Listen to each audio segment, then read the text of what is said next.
সবচেয়ে ভালো নির্বাচন দিতে সরকার বদ্ধপরিকর বলে জানিয়েছেন জ্বালানি উপদেষ্টা। অবাধ সুষ্ঠু নির্বাচন দিলেই বোঝা যাবে বিএনপি কতটা জনপ্রিয় বলে জানিয়েছেন রুহুল কবির রিজভী।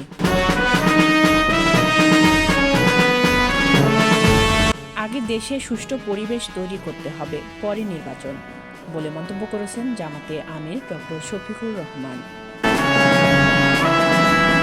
নতুন কোনো স্বৈরাচার যাতে তৈরি না হয় তার বিরুদ্ধে লড়তে হবে বলে মন্তব্য করেছেন নাহিদ ইসলাম।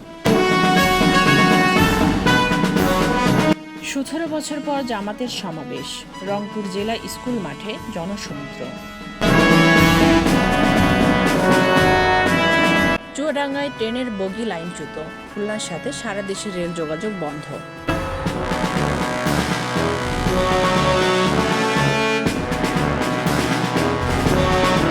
পাবনার সাঁথিয়া উপজেলায় 2 শিশু ধর্ষণ মামলার আসামি মুদি দোকানদার রনিকে গ্রেপ্তার করেছে র্যাব। সাতক্ষীরায় পিকআপ চাপায় ভ্যান চালক নিহত।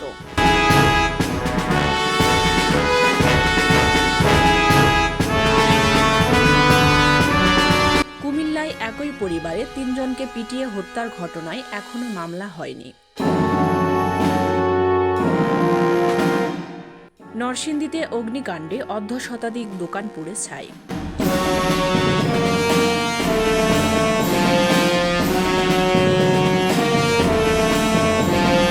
ভাঙন জলোচ্ছ্বাসে দিশেহারা চালতা বুনিয়াবাসী, 3 দাবিতে মানববন্ধন।